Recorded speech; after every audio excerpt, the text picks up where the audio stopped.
Apakah berdosa bagi laki-laki memposting foto video, memposting foto kaum wanita seperti meleleh ketika melihatnya? Padahal laki-laki tersebut memposting foto hanya bukan untuk apa-apa. Apakah tabarruk juga laki-laki bagi laki-laki?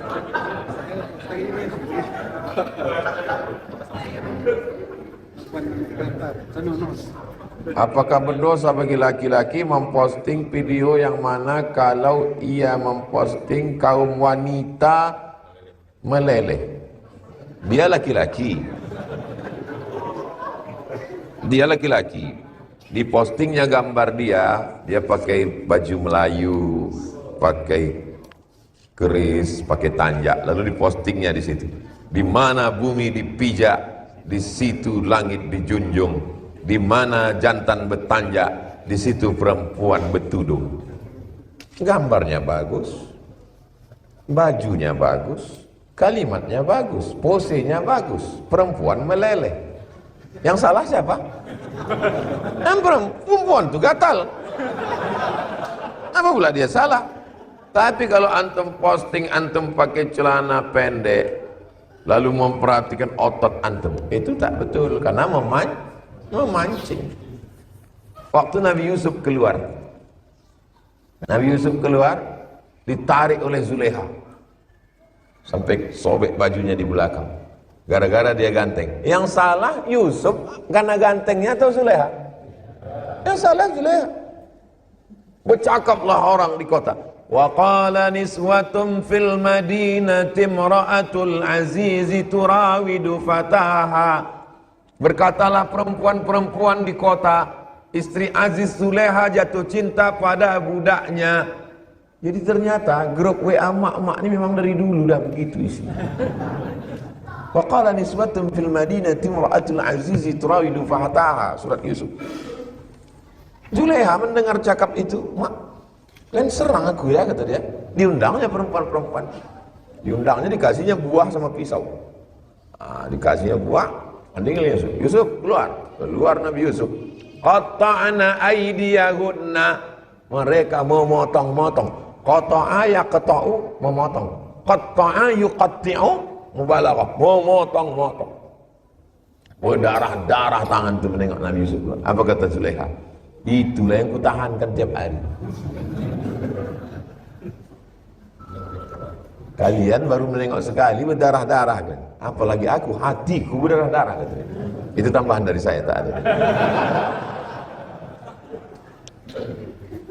Akhirnya setelah Nabi Yusuf jadi, kan Pak Kuas selalu berdoa, Allahumma jma' bainahuma kama jama'ta baina Adama wa Hawa warham bainahuma kama rahimta baina Ayyuba wa Rahmah wa alif bainahuma kama alafta baina Yusuf wa Zulekha. Selesai acara akad nikah, Pak Kuas doanya itu apa itu? Doa Israiliyat. Pak Kuas ini guru saya di pondok dulu, mengadulah ke saya. Ustaz, disalahkan orang tuh doaku Pak Ustaz. Padahal aku udah menikahkan orang. Apa aku berhentikan doa? Saya kirim jawabannya. Kasih sama orang yang membantah Pak Kuat itu. Bahwa Nabi Yusuf alaihissalam diangkat jadi raja, Perdana Menteri di Mesir. Waktu sedang membagikan makanan, datang seorang perempuan. Nabi Yusuf macam-macam kenal. Kau siapa? Rupanya Zulekha. Suaminya sudah mati, meninggal. Aziz meninggal. Akhirnya dikembalikan Allah, dia menjadi muda lagi, menikah akhirnya Nabi Yusuf dengan Zulekha dan lahir anak-anak yang soleh. Maaf cakap, rupanya Zulekha dalam keadaan gadis karena lakinya senapang angin tak meletus. Jadi cerita antara Yusuf menikah dengan Zulekha bukan perselingkuhan, bukan kejahatan, bukan maksiat, bukan Israiliyat. Nanti kalian kalau pas berdoa digitukan orang, Allahumma alif bainahuma kama alafta baina Zulekha wa Zulekha. Kenapa Ustaz berdoa? Suka hatiku lah, apa mau kau?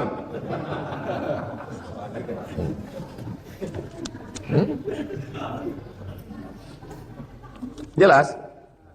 Ini banyak kadang kita digitukan orang tak bisa menjawab. Jawab. Tak bisa menjawab, mengamuk. Masalah poligami, oh boleh kok. Seandainya suami mau nikah lagi, ibu sudah siap mental mendengarnya? Aku kalau tak siap, aku kuantikan. Nah, karena ibu senyum, kutoikan lah. Seandainya suami mau nikah lagi, sementara istri yang pertama belum diceraikan, dan istri yang pertama meridhoinya. Pertanyaannya, apakah istri mendapatkan pahala? Pahala yang paling besar adalah ridho suami nikah lagi.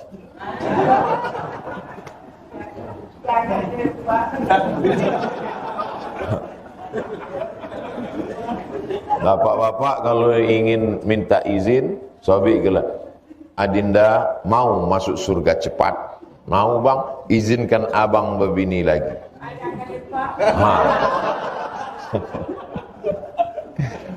Kalau perempuan tak sanggup, maka Islam tidak zalim. Islam kon ndak agama aniayo. Kalau perempuan tak sanggup, inya punya hak untuk melepaskan diri dari suaminya. Aku tak sanggup lagi bang. Banyak kojo lain nak masuk surga kok. Bisa tahajud, bisa baca Yasin.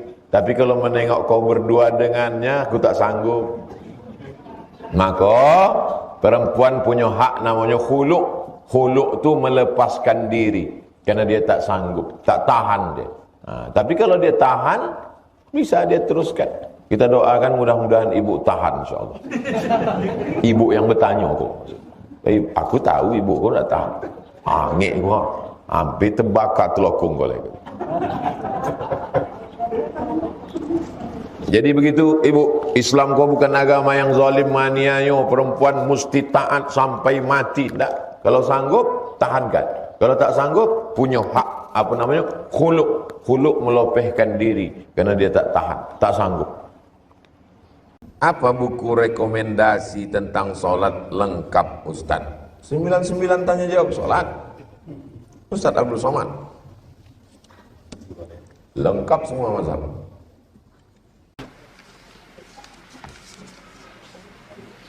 Saya bekerja di salah satu international school di Pekanbaru. Muridnya itu 30 orang muslim. Dari 30 orang muslim hanya 3 orang dalam satu kelas. Dan semakin hari saya semakin banyak mendapat pengetahuan tentang agama lain. Saya takut Pak Ustadz mau resign. Tapi di sini gajinya lebih besar. Apa yang harus saya lakukan Pak Ustadz? Apakah dengan bekerja di situ menambah amal iman? Illal ladzina amanu wa amilus shalihat. Saya kalau kerja di situ saya bisa berdakwah Pak Ustaz. Saya bisa menyelamatkan orang. Teruskanlah. Innal insana lafi khusrin.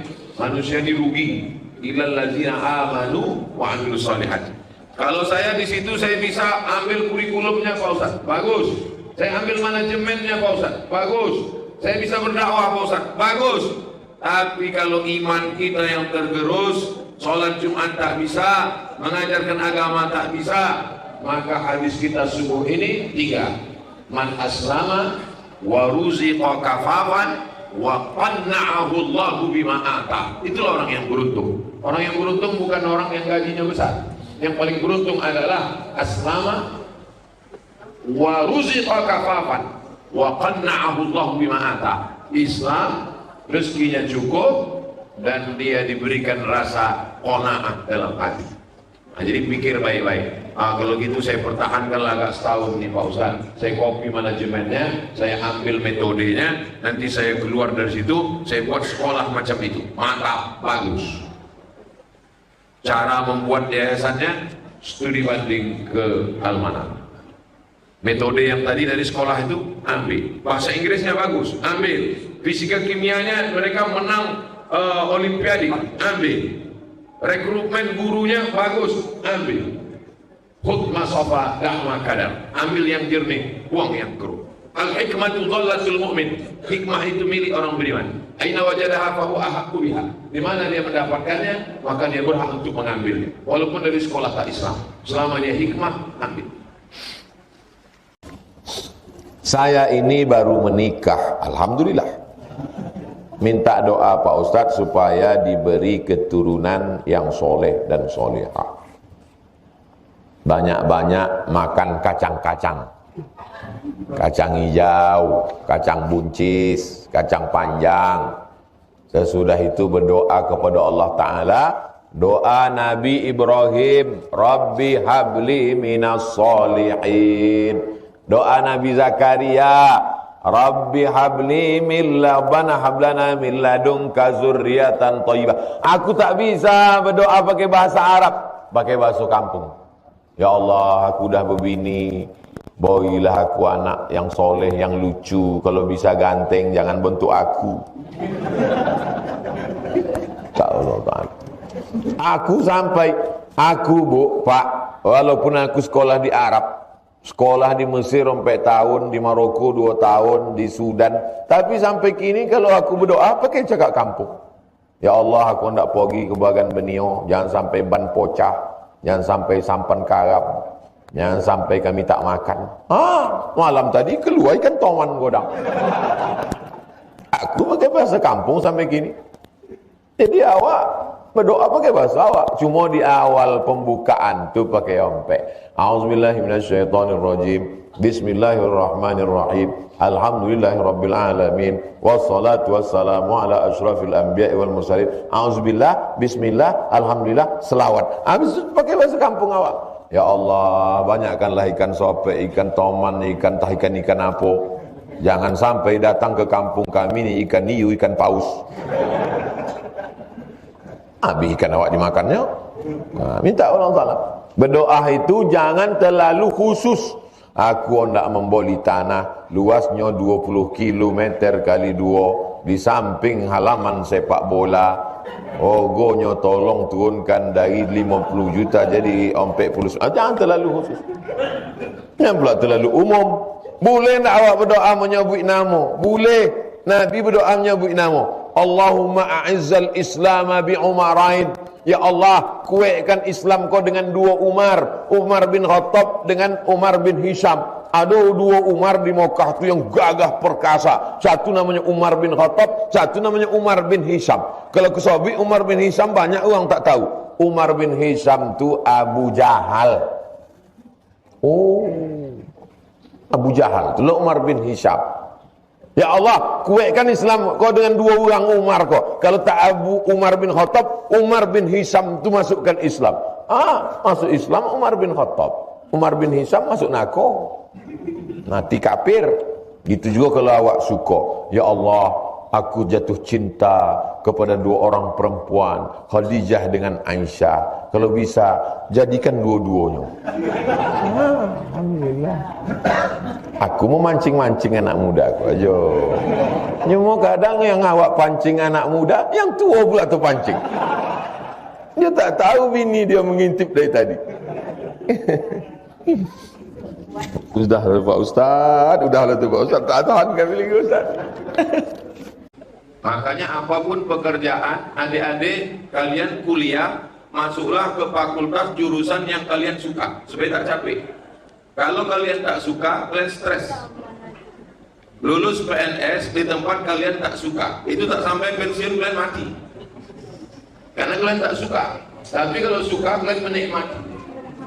Kalau kalian tak suka berhadapan dengan orang banyak, grogi, kalian sukanya di belakang komputer, kalian masuk jadi programmer. Kalian hidup sama komputer aja, nikah pun sama komputer. Tapi kalau kalian sukanya sama orang banyak, carilah yang program jurusan yang sama orang banyak, menikmati. Dia sukanya menceritakan orang, dia tak capek. Kita yang mendengar pula yang capek. Yang kedua, baru ada godaan setan. Jadi setan itu sistem kerjanya, dia hanya mengipas aja. Setengah mati setan mengipas, kalau tak ada percikan api, tak jadi. Makanya kalau ada percikan api, padamkan. Karena setan itu kerjanya hanya memanas-manasi aja. Jadi kalau ada orang yang suka memanas-manasi, berarti Tak ada saya bilang gitu. Jadi kenapa tak berhenti? Pertama karena suka, yang kedua karena godaan setan. Setan bekerja yang kedua. Inna ibadi laisa laka alaihim sultan. Hambaku, kata Allah, kau tidak bisa rusak mereka, wahai setan. Makanya begitu ada orang mengajak cerita air, langsung tutup.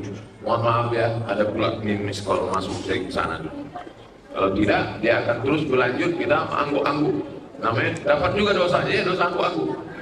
Mengangguk kan ya, iya betul, iya betul gitu kau. Ya iya betul, iya betul gitu kau. Betul. Dapat juga dosa. Nama dosa angguk-angguk.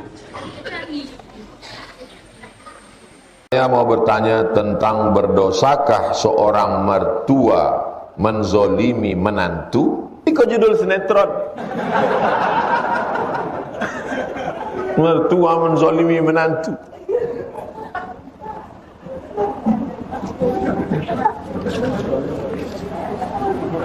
Ibu, kalau anak jantan ibu menikah sama perempuan, maka berarti ibu bersyukur, sebab anak ibu itu sudah ada yang memasakkannya, sudah ada mencucikan pakaiannya, sudah ada menjagakannya sembahyang tahajud, sembahyang subuh.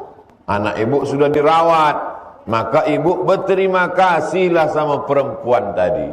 Terima kasih anak, ibu kau tidak lama lagi akan mati, maka kau jagalah anakku kau.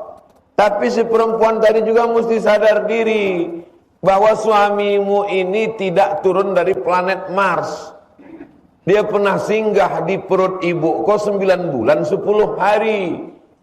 Dia pernah menyusu ke ibu kau 2 tahun. Maka anaknya kau katakan, oh abang buah hati belayan jiwa, memang kau adalah suamiku, tapi engkau milik mertuaku. Ini mesti begitu. Kalau tidak, itulah judul sinetron tadi.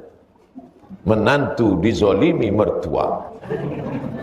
Jadi dua perempuan ini sedang bersaing untuk mendapatkan kasih sayang seorang laki-laki. Laki-laki tadi pun mesti paham, mesti adil. Ini masa lalu, ini masa depan.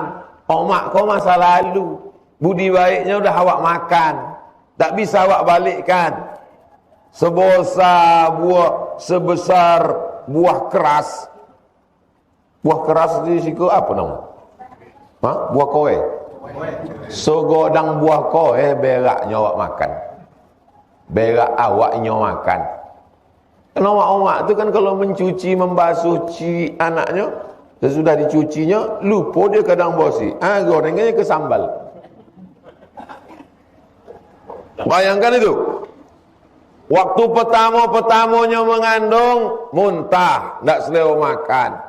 Sesudah itu, ususnya tetokan, di awak menggodang di dalam. Sesudah itu, tulang belakangnya membungkuk, patah-patah tulangnya waktu awak lahir. Robek daging. Jadi omak awak, kau masa lalu. Bini, kau masa depan. Maka pandai-pandai. Makanya dalam Islam diajarkan, innama huwa jannatuki wa naruki. Hai perempuan, suamimu itu bisa jadi surgamu, suamimu itu bisa jadi neraka. Tapi ibu, surga di bawah tapak kaki ibu. Kamu belum lagi dapat hadis surga di bawah tapak kaki bini. Belum ada lagi. Tapi bini juga luar biasa. Kenapa? Karena kalau Allah ingin orang itu baik, dikirimkannya perempuan yang baik. Tu'inu ala imanihi. Perempuan inilah menolong iman suami. Jadi insya Allah suami tadi jadi baik, karena omaknya baik, karena bininya baik, tiga-tiga masuk surga insya Allah. Amin. Banyak-banyak berzikir, banyak-banyak faham hak dan kewajiban. Ini kau agak panjang sikit, karena kertasnya 2 lembar. Bagaimana hukum orang Islam ikut menonton konser pendukung LGBT?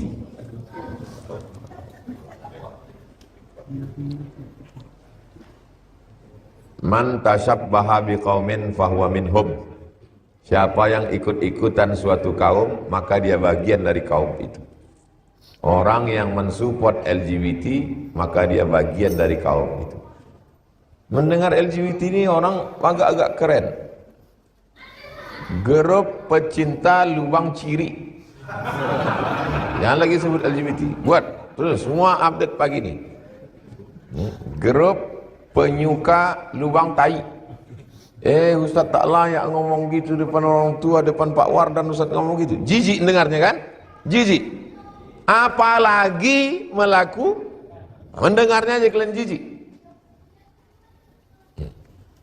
Apalagi melakukannya. Kalian menonton.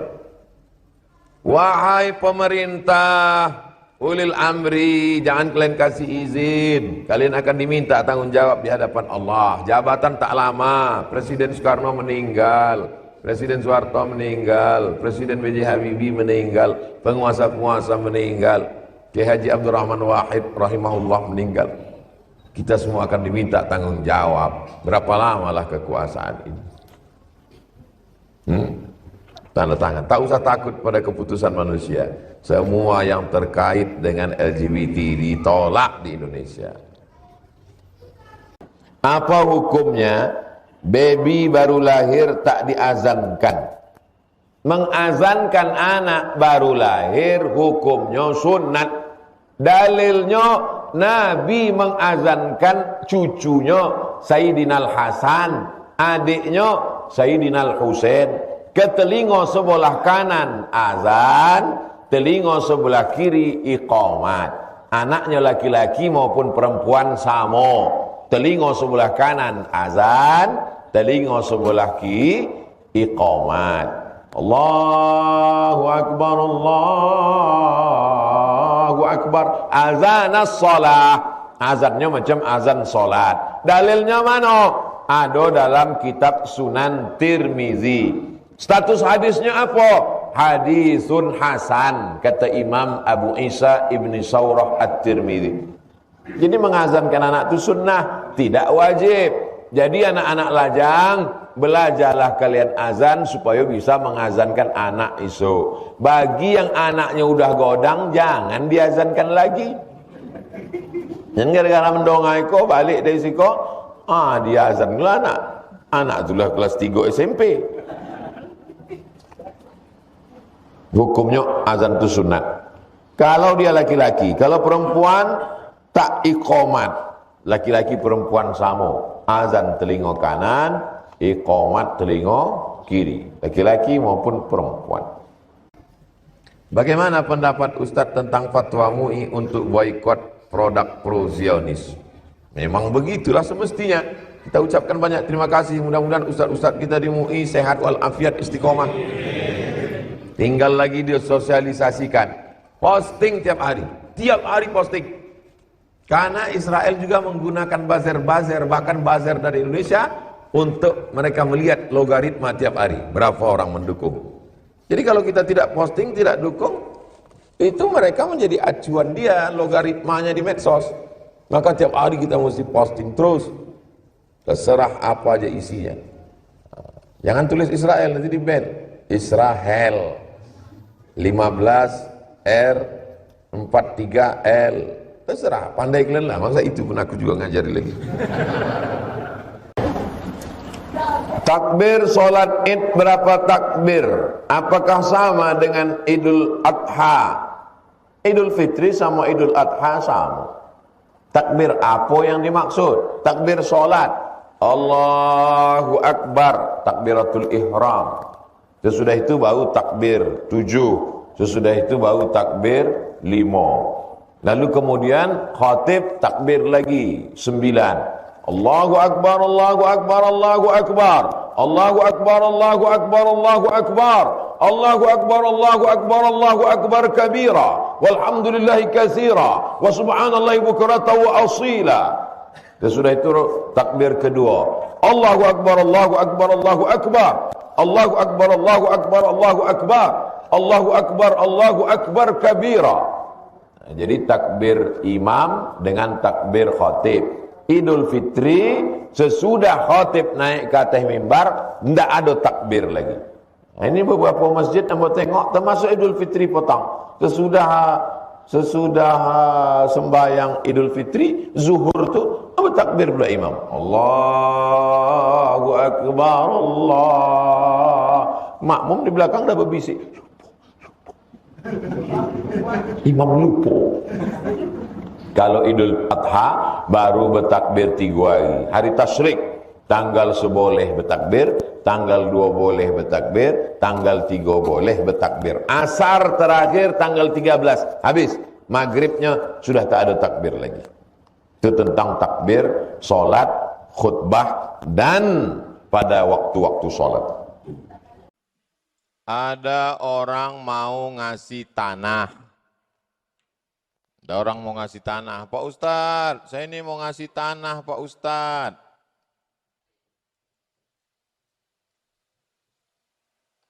Maka sudah disiapkan kotaknya. Nama kotaknya wakaf. Tanah wakaf. Ada yang wajib dikeluarkan setahun sekali dalam bentuk beras. Makanan pokok. Namanya zakat fitrah. Ada orang mau ngasih duit sukarela berapa ada saja. Namanya infak. Ada orang ngasih tanah tak bisa, ngasih beras tak bisa, ngasih infak tak bisa, tapi senyum masih bisa. Namanya sodako. Ada orang mau ngasih daging, tapi dagingnya ditentukan an'am. Daging kambing, daging sapi, daging lembu, daging kerbau, daging unta. Ayam burung puyuh tak bisa. Namanya kurban. Nah sekarang datang manusia yang hari ini mengaku lebih hebat dari Allah, mau dirobahnya. Untuk apalah kita kasih daging? Kita duitkan aja, kita kasih aja duit. Dia tidak ngerti, sudah ada kamarnya masing-masing. Kalau mau ngasih duit kemana? Infak. Itu sama orang kalau dia mau diduitkannya ini, itu sama dengan dibawanya kuali ke ruang tamu. Kuali itu letaknya dapur, di ruang tamu itu letaknya kursi tamu, di ruang tidur itu tempatnya tempat tidur. Ini sudah ada kotaknya masing-masing. Begitulah pentingnya Islam melihat selera makan orang bergizi, 4 sehat 5 sempurna. Jadi kalau kita tak sanggup untuk ngasih kurban, ya infak. Allah kasih pintu yang banyak, sudah ada pintunya masing-masing. Mau kasih wakaf, sini, mau kasih. Dan YTWU membuka semua peluang. YTWU bebas, tak cukup duit Pak Ustaz, sedekah. Infak, zakat ada, wakaf ada, kurban ada. Kenapa kita mesti berkurban? Kalau pakai dalil, jelas fasalli li rabbika wanhar. Salatlah engkau, salat Idul Adha, habis itu wanhar, pulang dari salat, sembelihlah binatang, kurban. Dalil Qur'annya, dalil hadis nabinya, Nabi berkurban pada haji wada. Haji wada, waktu itu haji wada, Nabi melaksanakan ibadah haji bulan Zulhijjah.